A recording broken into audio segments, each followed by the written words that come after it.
Okay, hello, Frauleins and Fruit Loops. My name's Danny Whitaker. This is the My Own Worst Enemy podcast, where it's my job to sit down with some of the biggest and brightest minds in the area of mental health research, and hopefully, in the process, provide you guys with some information and advice to help you improve your own mental well-being. Bit of a special one today. I'm going to be talking to Dr. David D. Burns, who, amongst many other achievements in a very long and distinguished career, is probably most famous as the author of Feeling Good, the New Mood Therapy, which is kind of single-handedly responsible for thrusting cognitive behavioural therapy into the mainstream in the early 1980s. And it sold something ridiculous like 4 million copies in the US alone, which, if it was a record, would be the equivalent of going 4 times platinum. So, pretty impressive. So, it's special because David is a huge figure in the cognitive therapy movement, but it's also special to me on a personal level because this is the very book that had a pretty big impact on me during my own recovery. So, very briefly, my kind of problems all started in about 2011, and I was kind of in denial for a couple of years. I didn't really do anything about it. I was just kind of chugging along and hoping it'd all kind of just go away by itself. But, lo and behold, it didn't. So, I took the lazy approach to start off with, just kind of messing about with supplements and vitamins and all kinds of different herbal concoctions and whatever other woo-woo crap you can find on Amazon. And again, none of that really worked. So sometime around 2014, I decided to try CBT therapy. Firstly, through the NHS and then privately, both of which proved unsuccessful for different reasons. In the first case, going through the NHS. Now, look, I'm not one for kind of slagging the NHS off or anything like that because, I can't say that my particular experience is typical of everybody's. I'm sure it isn't. But it was the case for me that, I was on the waiting list for a long time, something like 3 months or something like that. And when I finally did get round to being assigned a therapist, my first appointment fell through. I turn up with my appointment letter and they haven't got me down and they send me away, come back for a different appointment. And then I didn't get an appointment once a week. It was very sporadic, like 2 or 3 weeks in between seeing people. I think I did something like 3 appointments in total, and every time I saw a different therapist. So it was just kind of a useless exercise in kind of chasing my tail. So then I decided to try going private, and that was something like £50, £60 for an hour to see somebody. And the woman I went to see was legitimately the rubbishest people person. Just one of those people like, what are you doing in this profession? It's like a fish deciding it wanted to be a sheepdog or something. Just no. So, that was a bit of a disaster as well. But I remember thinking, well, I've kind of settled on this CBT thing now, and whatever it is these guys are doing, it must be written down somewhere, so maybe I can go kind of learn this stuff myself and just do it that way. And the thing is, when it comes to CBT and self-help, and you start researching this particular area, basically, all roads lead to this book, Feeling Good. So I found the book on Amazon. It's got all these amazing 4 and 5 star reviews, people saying it's changed their life and stuff. So, I thought I'd give it a go. Bought the book, and then it was in January 2015, it would have been, we were going away on a family holiday. So I thought, perfect time to take this book away with me and go through it and see what it has to offer. Now, this holiday was an absolute disaster because I was really ill at the time. I was really in the thick of it with anxiety and problems with agoraphobia and panic disorder. I was just a mess. I spent most of the day in bed. I never went out anywhere. I was always feeling ill and dizzy and tired and sick, and I was just a mess. But I remember sitting up at night reading this book, and I got 2 important things from it. The first thing was, it gave me a sense of hope, which, after feeling hopeless for, 2 or 3 years or whatever, it was to finally feel kind of reinvigorated with a sense of hope was massive at the time. And secondly, and probably more importantly, the book actually gives you things to do. It's not just like a positive thinking book where you're just kind of supposed to get a bit of inspiration from it and feel great. You have to actually take action and participate. So there's written exercises for you to actually sit down and kind of get all your thoughts out of your head and figure things out. But there's also practical suggestions in there for you to to get up off your ass and go test your assumptions and your distorted thinking. Now, don't get me wrong, it wasn't a panacea, it wasn't a cure-all by any means, but what it did do is it set me off on the right track. It gave me the kick up the ass, basically, that I needed to actually do something about my situation.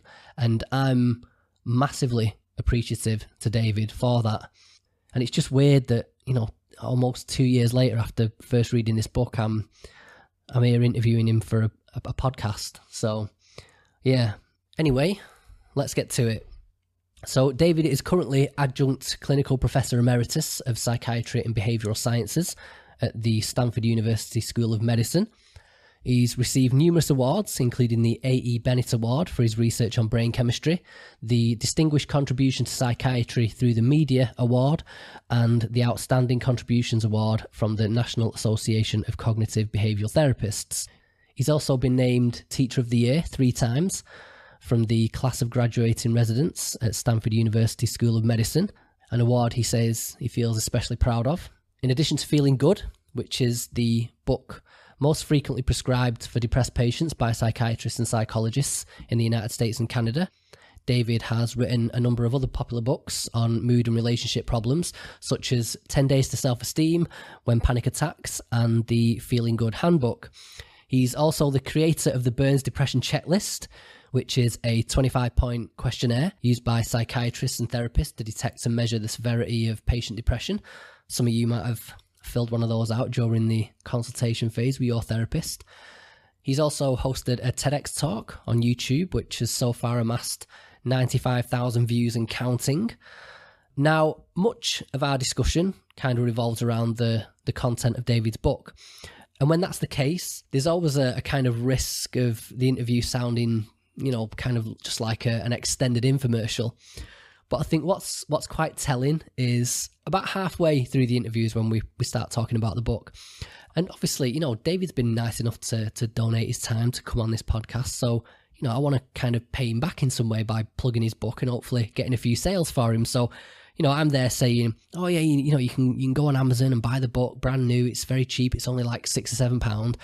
And then he kind of interjects and says, hey, well, actually, you can just buy it secondhand for like £1, which obviously is of no benefit to him whatsoever.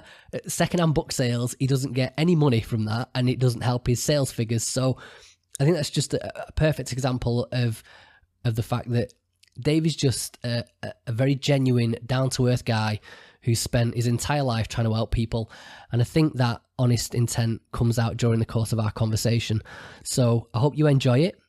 And without further ado, here's my conversation with Dr. David D. Burns.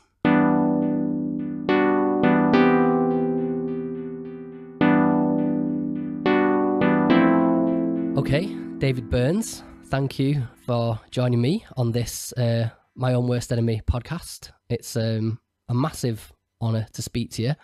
I guess my first question would be, what was it that made you agree to do this podcast, considering we're quite small at the moment and you're very famous. So, and I kind of contacted you as a bit of a shot in the dark. So I'm just kind of intrigued as to what made you say yes to my invitation. Well, I like your enthusiasm, and I'm not so much interested in, big or small or massive numbers of people. I just really enjoy connecting with people who have an interest and a openness and a vulnerability and a intellectual curiosity, because there's a lot to be excited about in the world of psychotherapy. Okay, perfect. So we're here today to talk about CBT, cognitive behavioural therapy. Nobody in the world more qualified to talk about that. But interestingly, you didn't start out with CBT. You started out in psychopharmacology, if I'm correct. Yes, that's right. And after my psychiatric residency at the University of Pennsylvania Medical School, I did several years of research on this so-called chemical imbalance theory of depression. And I was treating patients with, psychiatric medications. We had a research unit, so we had many of the current antidepressants years ahead before they were released to use them for research purposes. For example, we had Prozac. It was called Lilly 11014. It was an experimental drug at Eli Lilly. And there were two things that bothered me about the pure biological psychiatry. First, our research indicated that it was very unlikely that depression was due to a chemical imbalance in the brain. There's undoubtedly some genetic or biological component to depression, to anxiety, to IQ, to everything that's healthy and unhealthy. Our genes contribute to it, but the chemical imbalance theory was based on a kind of naive idea about how the brain works, kind of like the medieval theory that the universe had these three humors or four humors, earth, air, fire, and water, and everything could be explained by a balance or an imbalance between them. And it was just a ridiculous notion that wasn't helpful. And similarly, the research indicated that this idea that there was a deficiency in brain serotonin that caused depression, our research indicated that was very unlikely to be true. We did one experiment where we had a depression unit at the VA hospital in Philadelphia that was associated with the medical school, and depressed veterans would come onto the unit and volunteer for these research studies. And in one of the studies, we gave milkshakes to all of the depressed veterans, but half of them, and they didn't know who was who. It's called a double-blind study. The nurses didn't know who got what kind of milkshakes, nor did the patients. Half of them got milkshakes laced with 20 grams of the amino acid L-tryptophan. That's a so-called essential amino acid because your body cannot create it. You have to get it in your diet. And 20 grams is 20 times the normal amount, and that you'd get in a normal daily diet. And the L-tryptophan goes right from the stomach into the blood, and it diffuses from the blood into the brain, and there it's converted through an enzymatic process into serotonin, this chemical that was claimed to cause depression. So half of the veterans had massive increases in brain serotonin. So the idea was very simple. If depression is due to a deficiency in brain serotonin levels, then a massive increase in brain serotonin should cause an improvement in depression.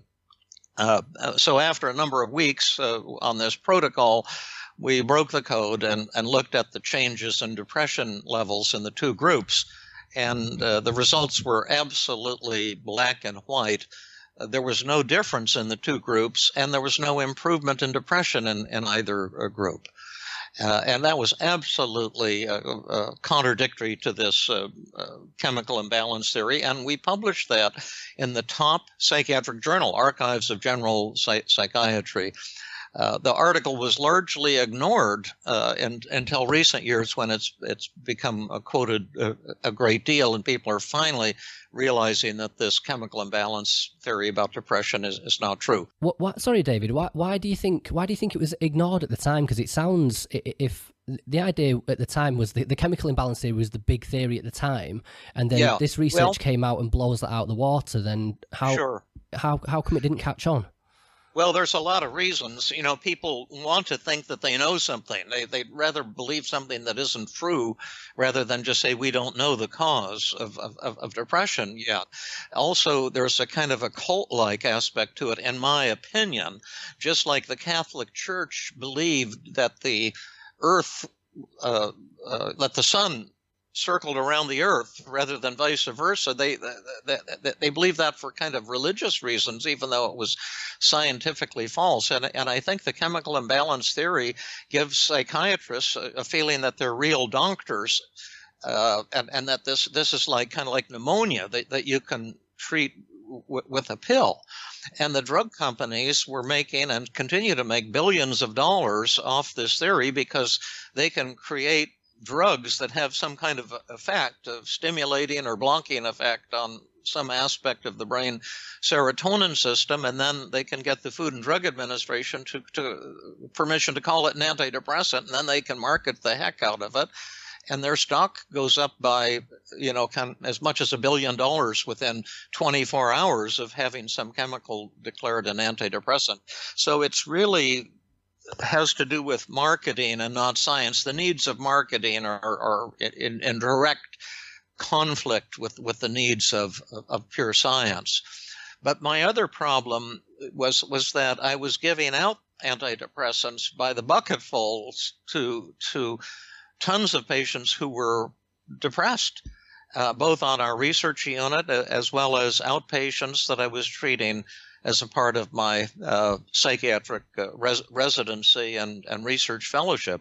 And I didn't see much improvement in them. I saw some people who improved a little, rarely a patient who improved a great deal. Most patients really didn't change much at all, and a lot of them were getting worse. And then when I would go to the American Psychiatric conventions, there would be these symposia sponsored by drug companies claiming that 85% of patients that you give antidepressants to will recover when treated with an antidepressant.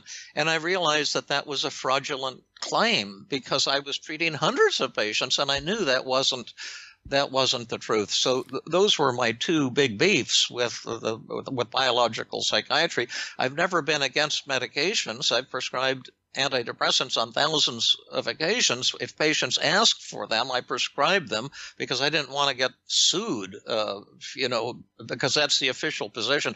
But now the research that's come out in recent years by David Antonuccio in Reno, Nevada, a research psychologist, Irving Kirsch from Harvard, David Healy and others is shown that by reanalyzing the data in the Food and Drug Administration, that drug companies have submitted independent investigators giving a more honest analysis of the data, where drug companies have randomly given antidepressants or placebos to depressed patients in an attempt to show that something's an antidepressant.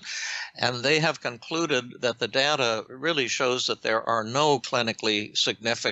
or no clinically significant differences between treating a depressed patient with a placebo, just an inert pill with powder in it that has no chemical effects, and the chemicals that have been called antidepressants. But I saw that. That research has only come out, I say, in the last 5 years in a strong way. I saw that as early as the, middle to late 1970s when I was opening my clinical practice and treating people. I saw then that I wasn't getting much bang for the buck from these antidepressants. So did that that must have created a sense of kind of disillusionment with the career you was kind of invested in? It did, yes. There was a disillusioning effect because I began to realize that there was quite a bit of corruption in that whole psychopharmacology area, and a lot of that corruption has come out in recent years. We don't need to go into that too far, but it's come out that there's just a lot of corruption in the research. The research is not well done. It's not always honestly done.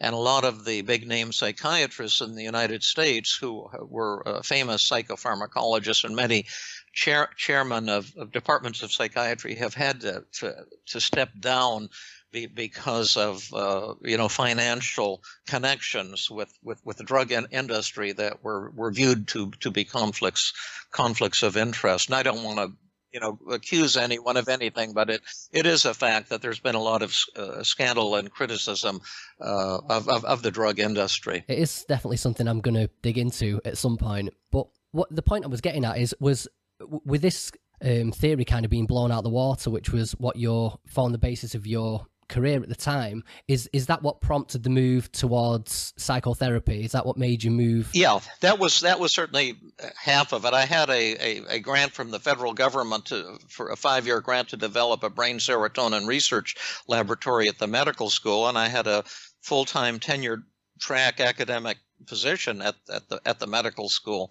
But I didn't want to spend my life doing research on a theory that I knew in my heart of hearts was unlikely ever to bear fruit. And then the other thing that happened, I was looking around for some form of psychotherapy to supplement all the drugs that I was prescribing, because I knew my patients needed something to help them recover, and the drugs and the conventional talk therapy that I'd been trained in just weren't getting the job done. And that's when I heard about cognitive therapy was a new thing. It had just been created in the 1970s by Aaron Beck, and also to a certain extent by Albert Ellis, a psychologist, a decade earlier. But cognitive therapy was based on the idea that our thoughts create depression, and that you could treat depressed patients by helping them change this pattern of negative thinking, like I'm no good and I'm a loser and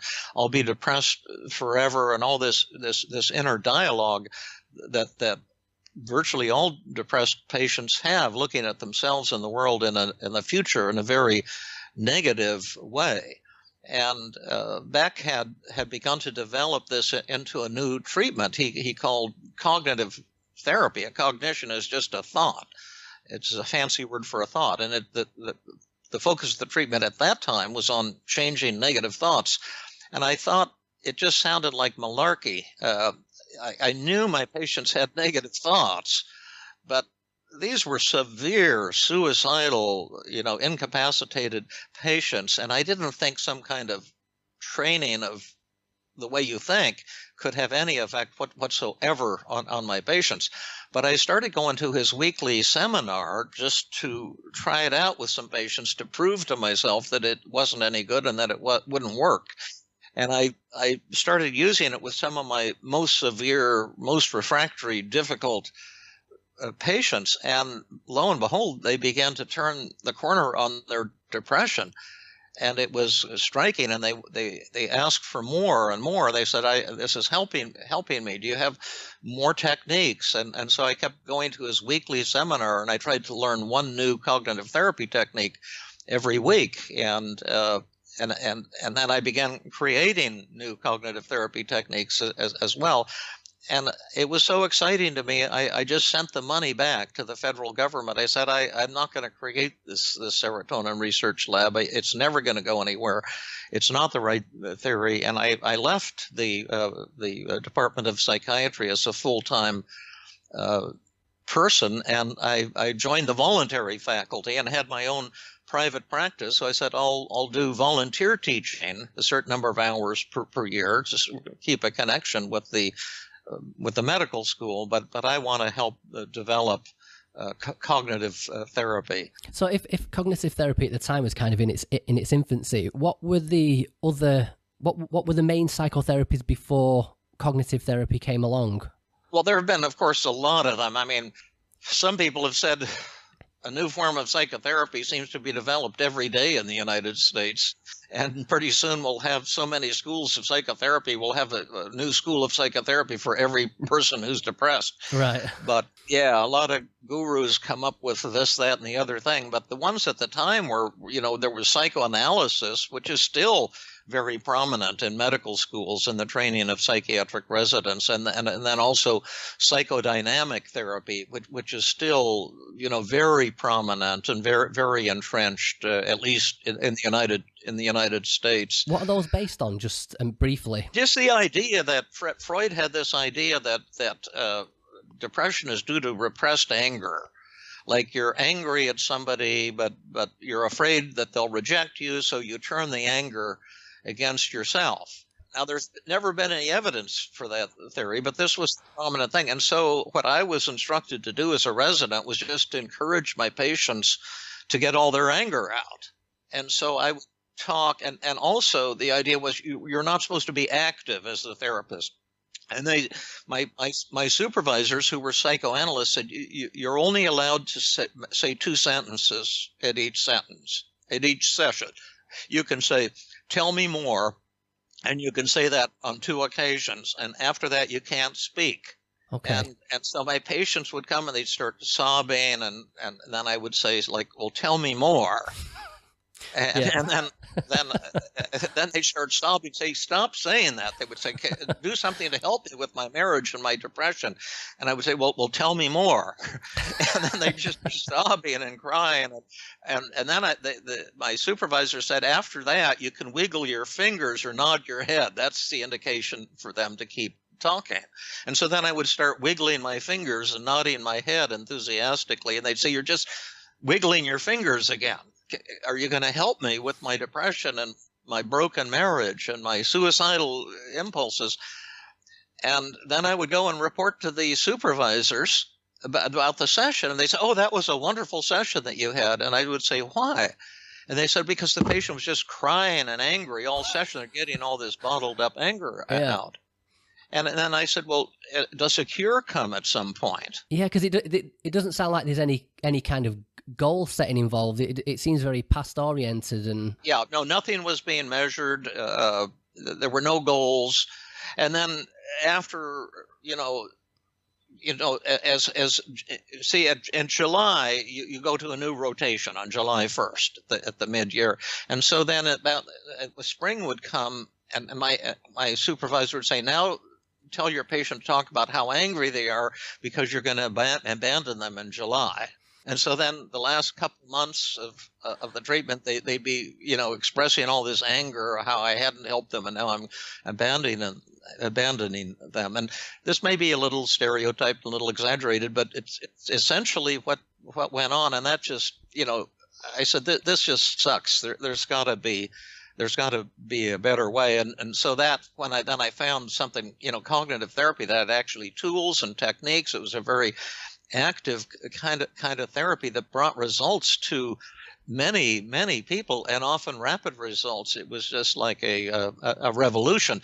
And in fact, we now refer to that period in the history of psychiatry and psychology as the cognitive revolution. Now there's a new revolution we've come up with in recent years that complements that. But that was a huge watershed in the history of psychiatry and psychology, and we owe a great deal to Dr. Aaron Beck at the University of Pennsylvania, and Dr. Albert Ellis, who is now passed away a number of years ago, but he was in New York City, and those were the two pioneers of this huge transition in how we think about depression and anxiety and the treatment of those problems. So moving on to the actual application of cognitive therapy, what would be a good kind of a summary of what a session with a CBT therapist would consist of? Like, how would it be structured, and what kinds of things would you talk about with the patient? Well, you always want to empathize and provide support for the person. But then after the person is really feeling that you care about them, you understand how they're thinking and feeling, you ask the patient to focus on one moment in their life when they were upset. You don't want to spend hours and hours and months talking about their childhood and all of this, but just tell me one moment that you were upset that you want help, and then tell me what you were thinking and feeling at that moment. And I can give you a personal example of how I used it with myself. I can remember I used to get supervision in my patients from Dr. Beck, and once I moved beyond the psychoanalytic types. And I remember once a patient hadn't been paying his bill, and we'd had some discussion of that in the session. And then when I presented it to Dr. Beck, he told me that I hadn't handled it very well, and that I had kind of made therapeutic errors, and that were maybe going to be upsetting to the patient. And I felt very upset. And be after that supervision, and I went home, and I on the train, and I started getting very anxious and very, very depressed. And so then I asked myself, what are you telling yourself? Like, that's what I would say to a patient. Write down your negative thoughts. And I was telling myself that I was a terrible therapist, that he would lose all respect for me, that they would probably take away my medical license, and I wouldn't be allowed to practice in the state of Pennsylvania. Pretty extreme statements like that, and that I was kind of a bad, rotten human being. And although those statements sound exaggerated, when you're thinking that way and when you're feeling upset, they feel incredibly real. And so I told myself, well, maybe you go and exercise and jog, and you'll feel better. So I went out and I ran a 6-mile route, in the neighborhood with some pretty severe hills. And it was pretty strenuous exercise. And instead of helping, the farther I ran, the more it seemed true. And I thought, my gosh, I've finally seen the truth about myself. What a horrible human being I am. And that's, the illusion of depression. You believe these illogical, unrealistic things as it's like it seems as true as the fact that there's skin on your hands. And then when I went home, I said, well, why don't you do what you tell your patients to do? Write those negative thoughts down and see if they have any of the common distortions that trigger depression, like all or nothing thinking and fortune telling and self-blame and hidden should statements and overgeneralization and things like that. And so I told myself, oh no, I don't need to write my thoughts down. They're real, they're true.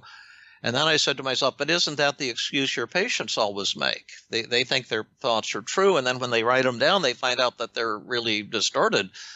And I said, okay, I'll write my thoughts down, but I know they're true. I was kind of having a dialogue with myself, and then I wrote those thoughts on paper. And then I looked at my list of 10 cognitive distortions, and I says, my gosh, these thoughts are ridiculous. They're going to take away my license, and I shouldn't ever make mistakes with patients. There's should statements and self-blame and fortune telling and mind reading, imagining that others are going to have this negative reaction to you, and generalizing from the fact that I made a mistake with this patient to the fact that I'm a terrible therapist and I'll never have a career and I'm a horrible human being. But that's the way depression and anxiety work. And once I wrote them down, I said, well, how could I, and I saw the distortions. I said, now how could I talk back to these thoughts? And I said, well, maybe I could tell myself that in training, I'm a beginner. Beginners are entitled to make errors and to learn from those errors. And I'll probably make errors throughout my entire career and use those as an opportunity for growth and learning. And I said, it's very unlikely they're going to take away my medical license or ban me from the state of Pennsylvania. That's just absurd. And then I also had the thought, and furthermore, I can talk it over with the patient when I see him, in a couple days, and this might deepen our relationship. And I'll just tell him I made a mistake and I felt badly about it, and it was probably hurt his feelings, and let's talk about it. And when I wrote those positive thoughts down to challenge my negative thoughts, my depression and anxiety vanished. It was like magic. And I said, my gosh, this stuff is real. It really works. And my thoughts really were distorted. And then when I saw the patient in a couple of days, I told him, that I had felt badly, that I'd let him down, that I'd been overly critical of him, and he was probably angry with me, and for good reason, and let's talk it over. And we talked it over, and we had the best therapy session ever. It was just fantastic. And that was just one of, tons of experiences with myself, my family members, and my patients that really convinced me this thing is for real. It really has a lot to offer. So it sounds very much like the crux of the idea is that we can kind of get caught up in like these irrational thoughts that we have, if we like, the way we're beating ourselves up. They're kind of very emotionally charged. And the idea with CBT is to kind of, well, firstly, to get them out of your mind and onto paper so that you can kind of take a step back and take a sober, rational look at the thoughts and then, exactly. And then to kind of pick them apart. Yeah, exactly. Yeah. And it's an old idea. It goes back to, the Buddha stumbled on this idea 2,500 years ago that it's our thoughts that create our suffering. That's the cause of most human suffering. It's not what happens, but how we think about it. And then Epictetus and the Greek Stoic philosophers nearly 2,000 years ago pushed the same idea that Epictetus wrote that people are disturbed not by things, not by events, but by the views that we take of them. And then, so the idea has been around for more than 2,000 years, but Ellis and Beck and other pioneers of cognitive therapy turned it into a powerful treatment. But the idea is that all of our feelings, positive and negative, are caused by our thoughts. And then Beck and Ellis added the new twist that when we are having unhealthy emotions, see, some negative emotions are fine. It's okay to be sad if a loved one dies or if a beloved pet dies, but that depression and anxiety and often cases unhealthy excessive anger are caused by distorted thoughts. In other words, what you're telling yourself, the negative thoughts that trigger your negative feelings, are not valid thoughts in most instances, and that is a really a revelation. And listeners who want to learn more about this might want to pick up, and I don't want to promote myself too much here, but my book Feeling Good has sold millions of copies throughout the world, and it shows people how to use these techniques for yourself. And research sponsored by the National Institute of Mental Health in the United States,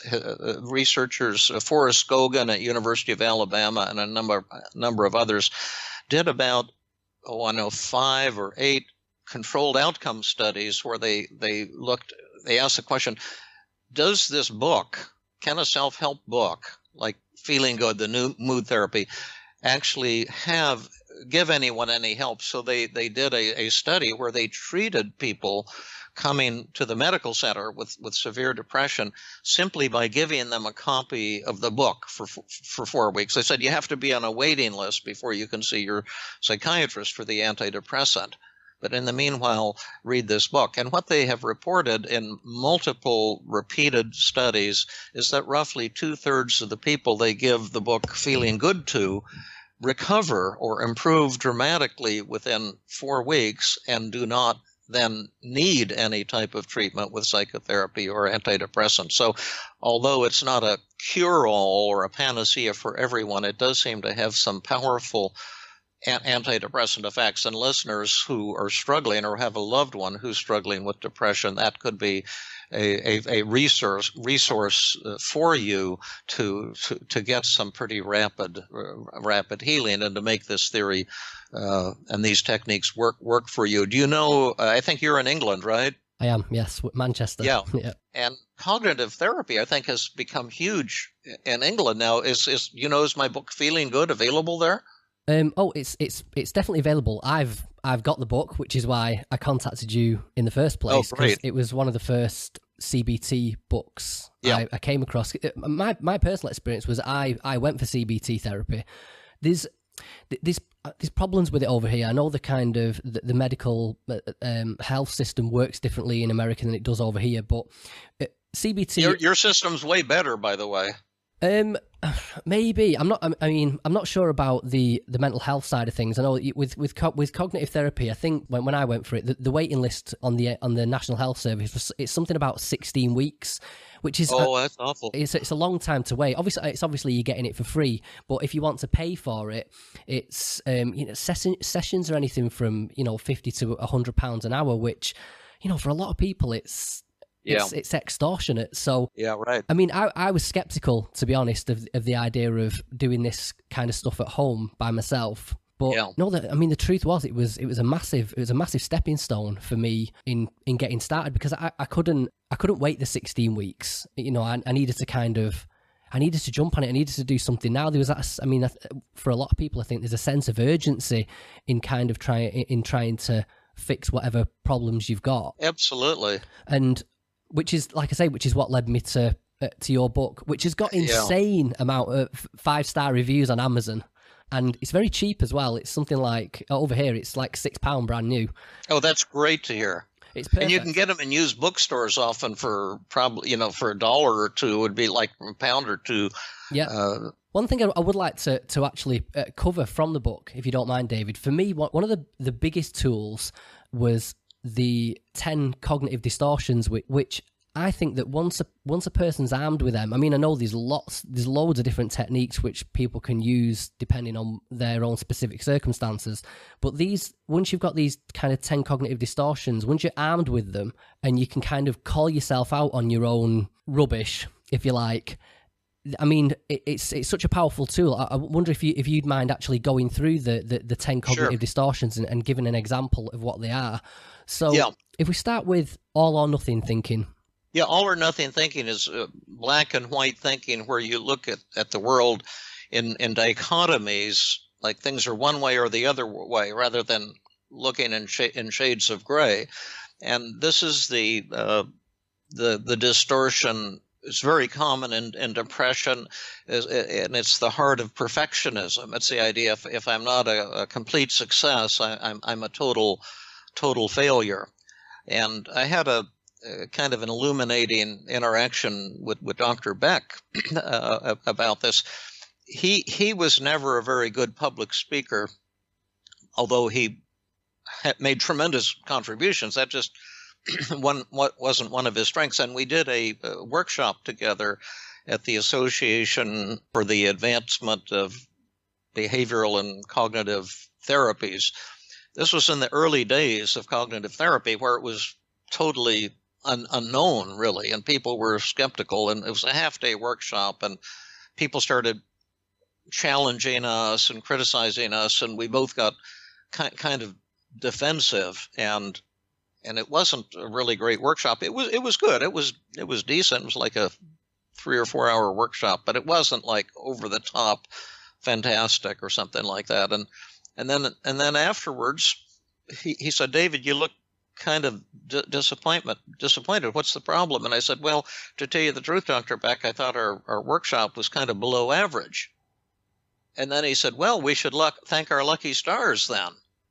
And I said, "What? What are you talking about? Why is it so great that our workshop was below average?" He says, "Well, because average is the halfway point by definition. And so half of our workshops have to be below average. It's mathematical certainty. And so we got this below average one out of the way. We can look forward to an above average one next time." And it was such a relief. But you see, I'd been trapped in this all or nothing thinking. If it wasn't fantastic, it was, a total failure type Right. of thing. Okay. Yep. Perfect.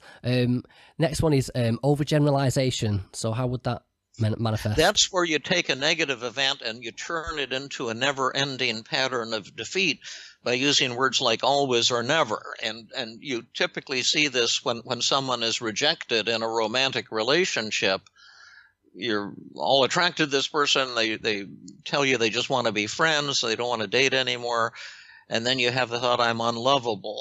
I'll be alone forever. This will always happen to me." So you see that, it's just an event that happened, but you see it as your whole life. You generalize from a negative event to your entire self.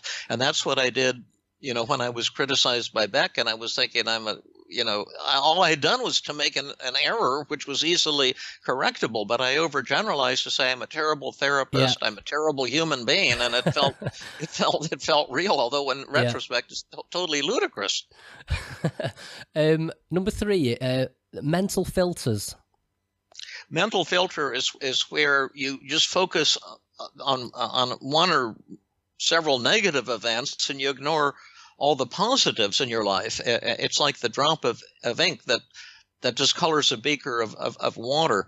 I was on a television morning talk show in Cincinnati, and there was a live audience, and it went really nicely. And then afterwards, the host said, "Could I talk to you about a personal problem that I've got?" I said, "Sure, I'm happy to do that." And he said, "Here's the problem." He says, "After every show, I get about 300 fan letters, and 299 of them will be glowing and positive, and there'll be one angry, hostile, critical, letter, and then I dwell on that one Yes. all day long. That's the mental filter. Yes, very guilty of that one myself. Discounting the positives sounds similar. An even more spectacular mental error. That's where your positive qualities don't count. That way you can keep a uniformly negative view of yourself. A lot of people do that when you get a compliment on something that you did, a meal or a paper you wrote or a talk that you gave or an athletic performance. Someone says, hey, you did a great job. And then you tell yourself, oh, they're just saying that to be nice to me. So you're just discounting something positive, and you see that all the time in individuals struggling with depression and anxiety, and also anger too. You if you're angry with somebody and they do something really positive and loving, you could say, oh, they're just trying to manipulate me, and sometimes that's true, but often it's a distortion. Yeah, jumping to conclusions sounds kind of self-explanatory, but have we got like an example in maybe like depression or anxiety? Yeah. There's mind reading and fortune telling are two ways of jumping to conclusions that aren't warranted by facts.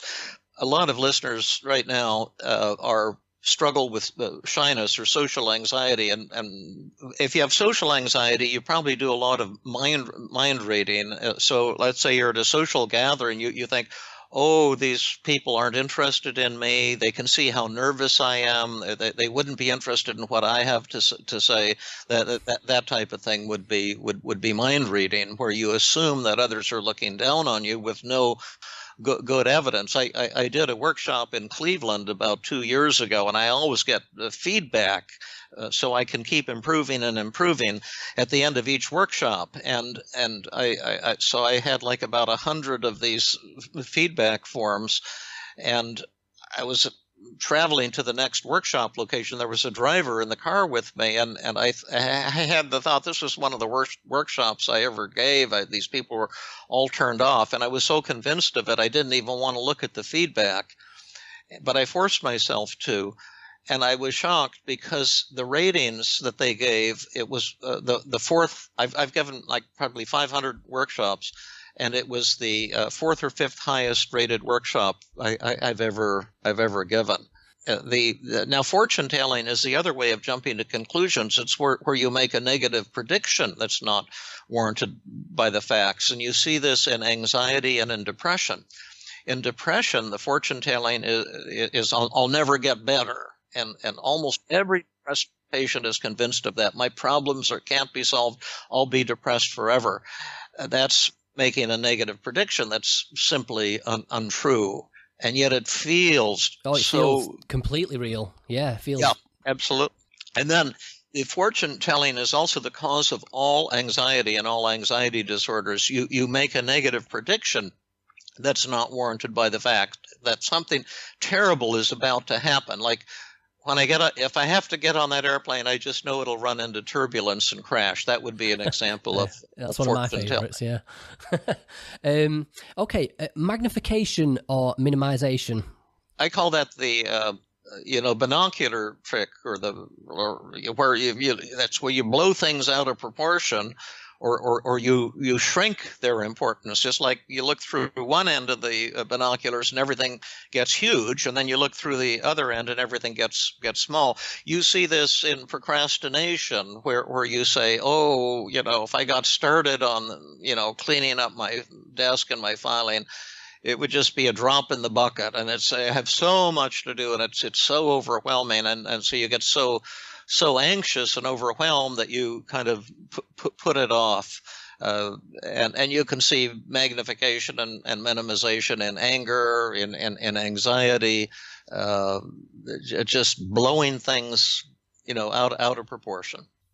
Emotional reasoning. I think this is a big one for me. This is a term that I coined that has to do with reasoning from how you feel. Yeah. So you tell yourself, I feel like a loser, so I must really be one. Yeah. I feel hopeless, so it must be a fact that I'll never recover from depression. And then the reason this is a distortion is because reality never causes you to feel the way you do. It's only your thoughts about what's happening. And if the thoughts are distorted, with these 10 distortions, then your emotions will not reflect reality any more than those curved mirrors in an amusement park that give a, you look fat or skinny or weird or bizarre. And the reason it's important to know about emotional reasoning is because I was trained, as we talked earlier, that somehow the secret of mental health is to express your feelings or to become aware of your feelings. And while that's important for many patients, particularly patients who are inhibited or unassertive or who kind of sweep their feelings under the rug, it's still dangerous to think that the secret of emotional health is getting in touch with your feelings, because depressed patients are absolutely in touch with their feelings, and I feel worthless and hopeless, so I'm going to kill myself. And those feelings are not reflecting reality. Okay, we're getting down to the final three now. So, should statements. Again, another big one for me, this. Still to this day. Oh, absolutely. And a lot of philosophers and people from many schools of therapy have talked about how we tyrannize ourselves with self-directed should statements. I shouldn't have screwed up. I should be better than I am. I shouldn't have made that mistake. I shouldn't have made that investment. I shouldn't have said that. And those should statements directed at yourself cause depression and guilt. And then should statements directed at other people cause anger and rage and resentment. Like, you've got no right to say that. You shouldn't have said that. You shouldn't feel that way. You shouldn't think that. You shouldn't have done that. Albert Ellis really popularized this in the 1950s and 1960s as well. He called it the shouldy approach to life, SHOULDY, or shoulding on yourself. Yes. Yes. Okay. labeling. Well, labeling is where you label yourself or another person. It's an extreme form of generalization, extreme form of overgeneralization, where you say, I'm a loser. Yeah. I'm a failure. You attach a label to yourself as if you were an object, like a car in a used car lot that could be measured and evaluated and, found to be defective or bad or undesirable. And then we label other people, say, oh, you're a jerk, you're a loser. And labeling others causes anger. Labeling yourself causes shame, depression, inferiority, and worthlessness. Yeah, and so I suppose you come to see yourself as whatever you label yourself as. You come to see yourself through that lens, if you like, and all the kind of the associations with that particular word. Yeah, and one thing that I wrote about in Feeling Good was that, and a lot of people have said it helped them, is that we're not a thing. You're more like a river. And a river flows this way and that way and this way and that way. There's no pattern, essential pattern to the path of a river. And it's the same with the human being. You can't be described with a label. You can label your actions as more or less effective or more or less worthwhile, but a human being cannot be labeled as worthwhile or worthless. That's a deep philosophical notion we could talk about maybe on another occasion, but it's very freeing. And in fact, getting rid of these distortions is very much what Buddha talked about, as enlightenment.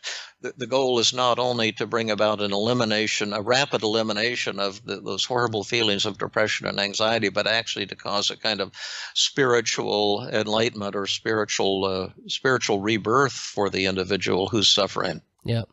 The final one is blame. Yeah, there's two forms of blame. Self-blame, that's where you're beating up on yourself relentlessly and feeling like you're the cause of, everything bad that happens. And then other blame is the main cause of 90% of marital or relationship conflict.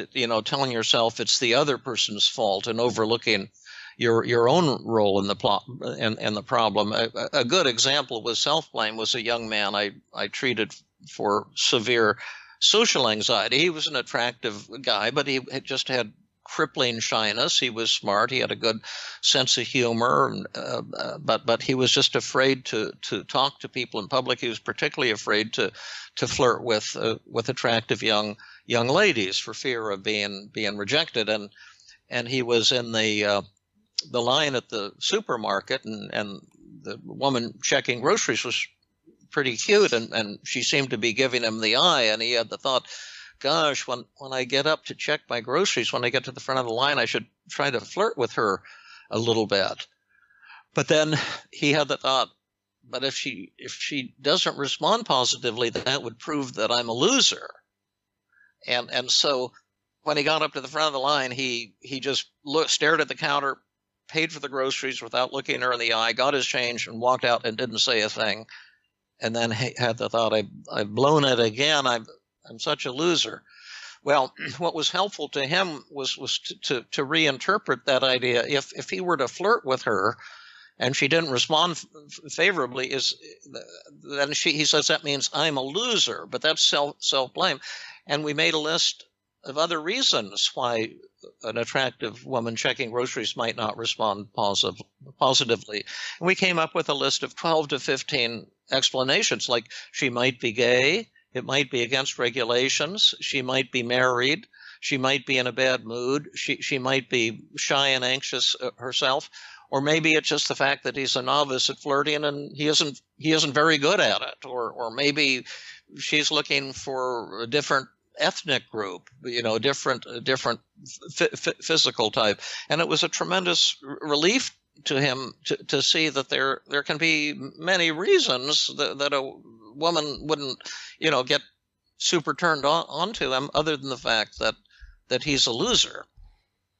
Well, my advice to anyone listening to this now would be just learning and memorizing those 10 cognitive distortions. Like I say, once you're armed with them, it's much harder to take yourself so seriously when you're beating yourself up, because they kick in automatically anyway. Once you've memorized them and you know what each one means and what it consists of, it's very hard to then carry on convincing yourself of these things. It's almost like you catch yourself doing it. There's a little voice in the back of your head. It kind of immediately kicks in, and you can catch yourself doing it and say, oh, well, that's not quite true, is it? The thing I think that's important to point out, though, to people is that you write your negative thoughts down, and then you identify the cognitive distortions in them. When it comes to the next part where you're trying to disprove them, it is important that people come up with arguments that they themselves actually believe and are convinced of. Is that fair to say? Absolutely, yeah. Yeah, practice is important. Writing them down is important, and the readers or the listeners who are seriously interested should probably take a look at Feeling Good. There's a chapter on the cognitive distortions, and there's a lot of different techniques that are illustrated. Can I give a plug to my website also? Oh, of course, yeah. Yeah, it's feelinggood.com, www.feelinggood.com, and Feeling Good is one word with 2 G's in the middle, and there's tremendous free resources there for people too. There's podcasts on the cognitive distortions. There's blogs and things that people can read. There's a tremendous amount there, both for the general public and for therapists who are interested in learning some of the newer techniques as well. Yeah, and I'll be including all these links and stuff in the show notes for people anyway. Just in closing, David, I'd be interested to, and I know that you've evolved on from cognitive therapy into developing your own, so I just wondered if you could kind of discuss what you think were some of the shortcomings of cognitive therapy that then led you on to developing what you call team therapy, and if you could kind of go into that a little bit. Yeah, well, you could think of team therapy as cognitive therapy on steroids. It's even more powerful than the original cognitive therapy. When I found out about the research that was done on Feeling Good, I was totally astonished that 2/3 of people who were given a copy of the book recover from depression in 4 weeks. I hadn't really intended it as a self-help book, but I was also wondering how about the 1/3 who were not able to read the book and recover from depression? What is the barrier there? And I was also seeing this in the research studies. Many people are helped, but many are not with cognitive therapy, as well as any form of psychotherapy or any treatment, to be honest. And I wanted to find out and in my clinical practice, some people just responded rapidly, and it was like miraculous, and others seemed to be fighting me tooth and nail. And so I was trying to find out, what is it about the people who don't respond rapidly? And of course, you mentioned one of the problems with your therapist didn't have good empathy skills. But that's important. But what we also found, what discovered through my research and clinical work, is that motivation has a massive impact on how we think and feel and behave. We often think and feel things because we want to think and feel those things, and therapists, ever since the time of Freud, have talked about this dimension of motivation and resistance being an important key to the outcome of any form of treatment. But no one really had developed powerful techniques to eliminate therapeutic resistance. And so my colleagues, I have a kind of a psychotherapy training and development group at Stanford Medical School. It's a free of charge group that anyone in the San Francisco Bay Area can attend. Therapists can attend it, and get unlimited free training. And through that group, we have developed powerful new techniques to bring the patient's resistance to conscious awareness quickly, in a matter of maybe 10 or 15 minutes, even of the first time we meet the person.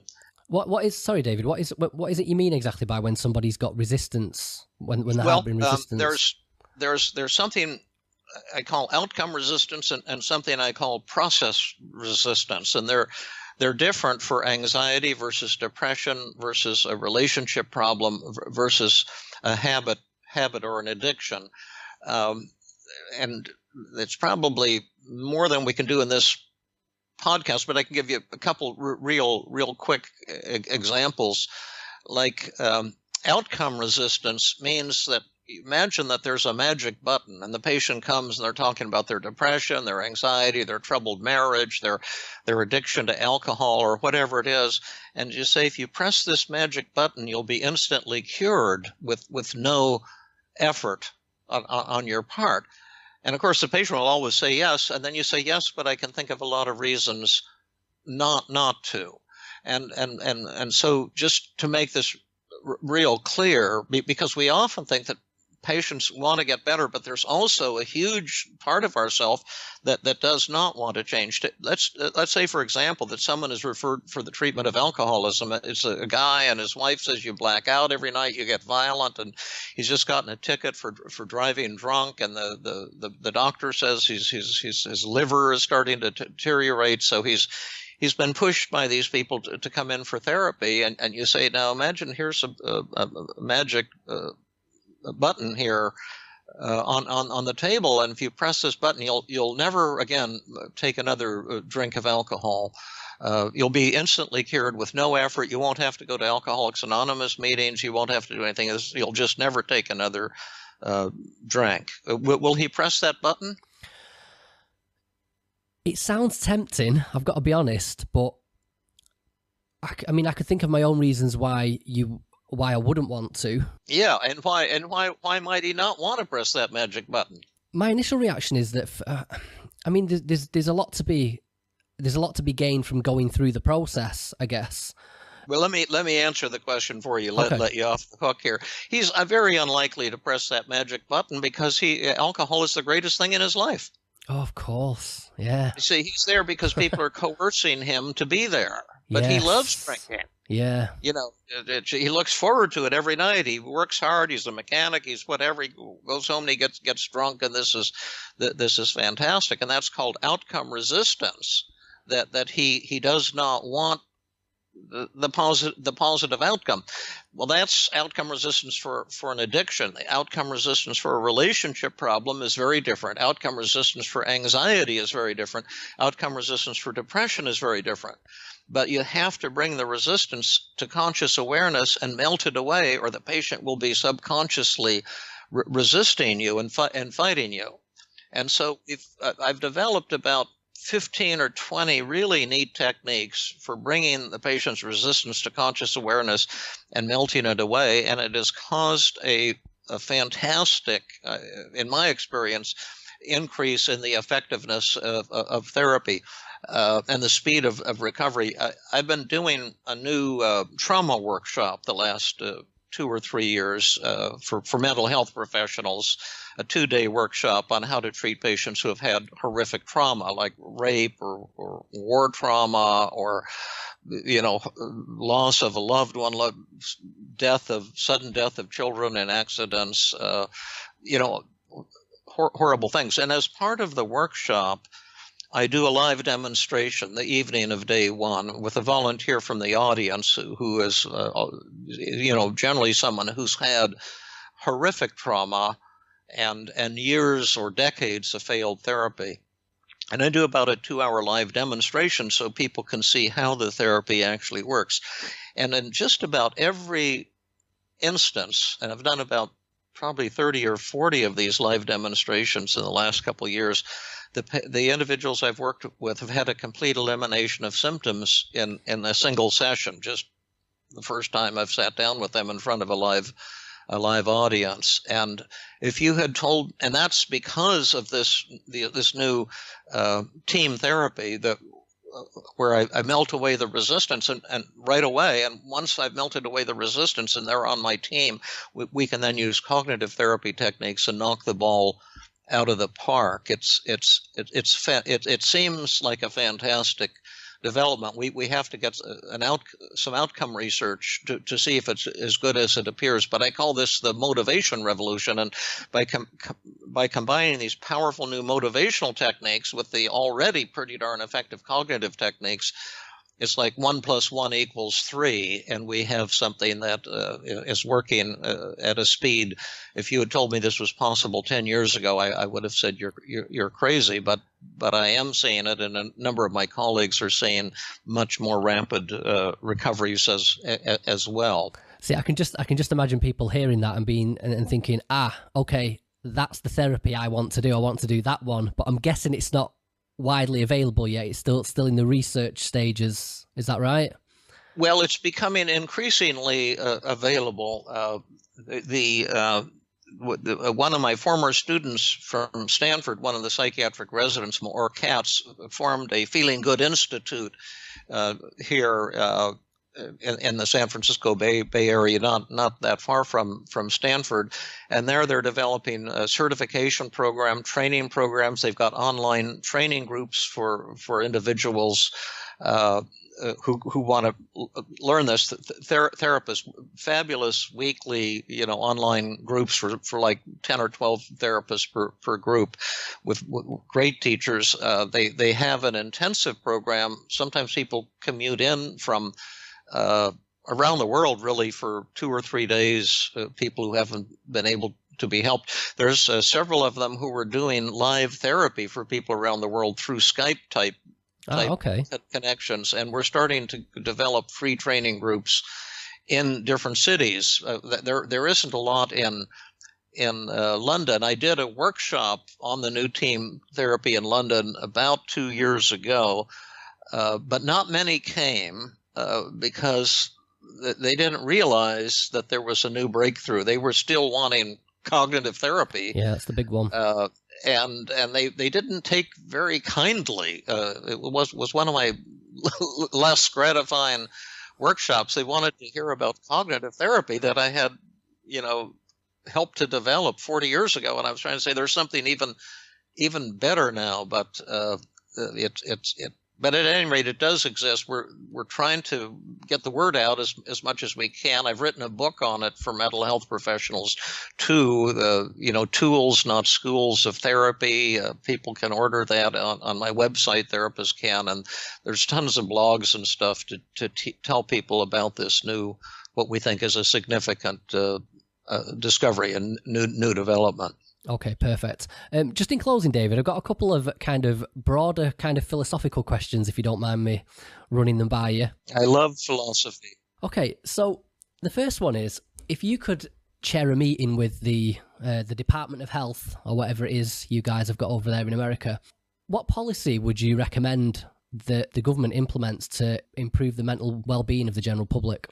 Well, I'm not much of a politician, so I just have to give some BS that probably doesn't have too much value. But one thing, I think the drug companies should no longer be permitted to test their own products, because the research, in my opinion, is very flawed and misleading. And I think that's true not only for psychiatric drugs but for all of medicine. There's a lot of things that are being promoted, even for blood pressure and diabetes, and cancer, costly new treatments that don't have any improved efficacy at all, and yet the research, is somewhat misleading, and I think if a governmental agency did the testing of these products, we would have a much sounder, much more honesty in terms of the safety and efficacy of psychiatric and medical treatments as well. In addition, I know that the British government has created a kind of a automated cognitive therapy thing there, for an online thing for people. Yeah. The Australian government has as well, but I don't think they're very good. Yeah, I'm skeptical about that kind of impersonal approach myself. I do intend to do an episode on computerized cognitive therapy at some point. Yeah.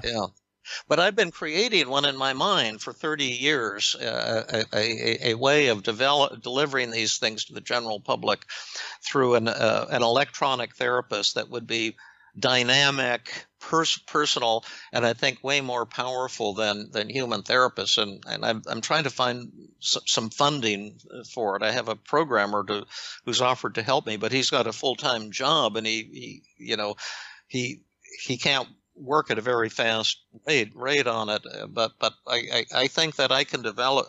This sounds grandiose, and I may be wrong. I think I could develop an electronic treatment for depression, anxiety, and relationship problems and addictions that would be vastly more effective than any current treatments. Yeah, it's definitely needed. I mean, one of the biggest problems of getting people into therapy is the problem of scale. It's and I think computers and the internet and AI is definitely the kind of the way forward with that. Yeah. What part of your career are you most proud of? It's been a great trip the whole way, to be honest with you, but I think I'm most proud of when I broke away from biological psychiatry and decided to go in a new direction. They put tremendous pressure on me at the university not to give up my full-time tenure track position, and they said, "Oh, once you leave, there's no going back. You'll never do research. You're, ruining your career." And it was very hard for me to say no. And I was in the agony of indecision for several months. And then the day I finally decided to say no, I'm going to leave. I'm going to open up my private practice right across the street from the university, and there's an office a fellow going to share with a resident who had graduated the year ahead of me, Gene DeQuilly, and he had a spare office there. And then I just felt such a thrill the day I made that decision, and it was the best decision of my life. And all the warnings they gave me never came true. I wrote Feeling Good, and then it has sold millions of copies. It put cognitive therapy on the map. It was unknown at the time I wrote that book, and now it's the most common form of therapy in the world. And I've had a chance to do all kinds of research, and I was just fortunate to follow my dream and just to feel tremendous rewards of having done that. I'm out of private practice now, but I still treat a lot of people. I treat people for free now just because I love doing it. I do it as part of my volunteer work for the university. I treat a lot of the students and the people who come in for our training groups, and I just feel like my cup runneth over. I'm just very grateful for what life has brought me. And now we're home in California. My wife and I finally got out of Philadelphia and got back here where we just love it, in the San Francisco Bay Area. Where we live here, there's mountains, there's trails. Every day I wake up, like right now, I feel like I'm on vacation.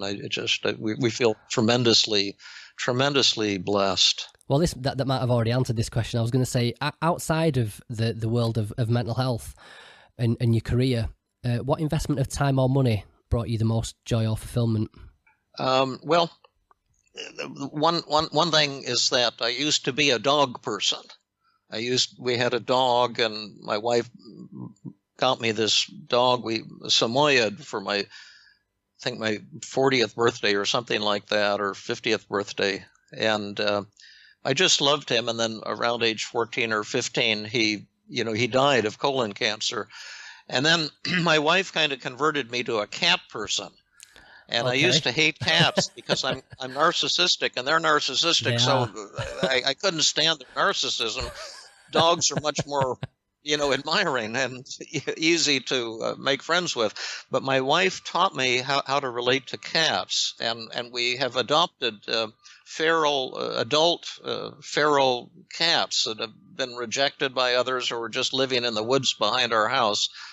And that has been a source of tremendous joy, to take a wild animal who you can't get within 20 feet of initially because they're so angry and so terrified, and turn them into a loving, sweet lap cat who becomes your best friend in the world.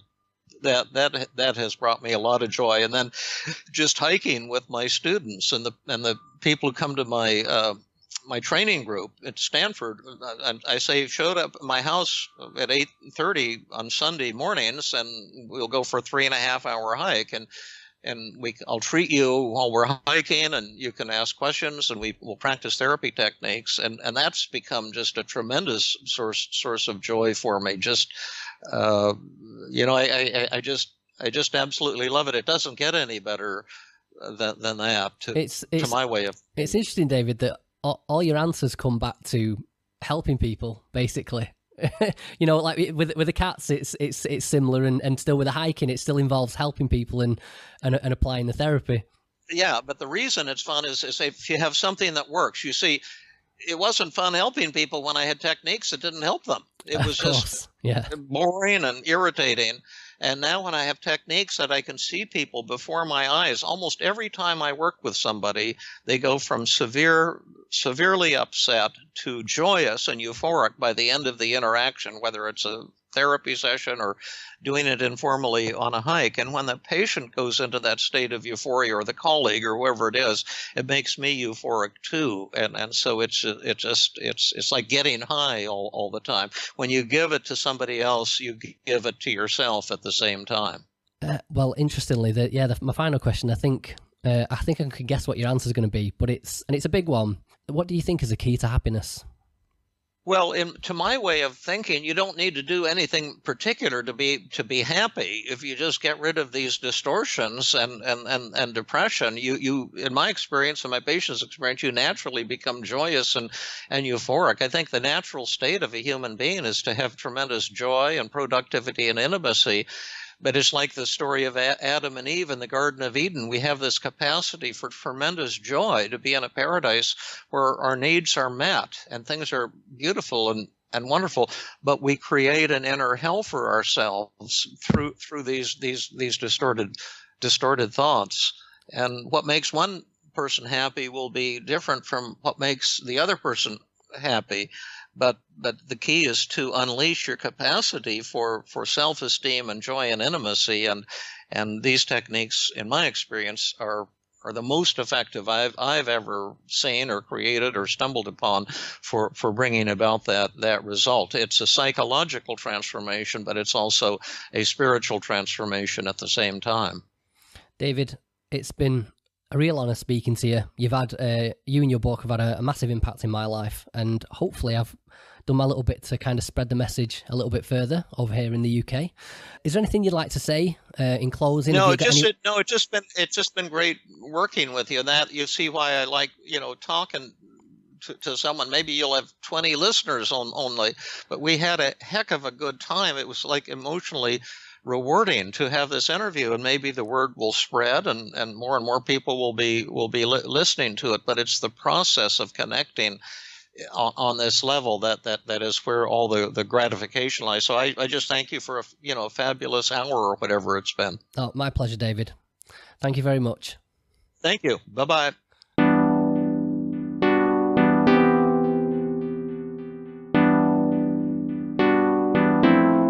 As always, if you'd like to comment on this episode, you can do so at myownworstenemy.org/podcast. That's also where you'll find all the show notes and links to any relevant information. If you'd like to contact me, I'm Danny D. Whitaker with 2 T's on all the various social medias. If you'd like to send me an email, you can do so at danny@myownworstenemy.org. If you'd like to support this podcast, you can do so by sharing links to your favourite episodes with your friends on Facebook and Twitter. And also, you can subscribe via iTunes, YouTube, SoundCloud, Stitcher, and TuneIn Radio. Just search for My Own Worst Enemy. So, as always, until we meet again, behave yourselves, but not too much, and I'll see you again next time.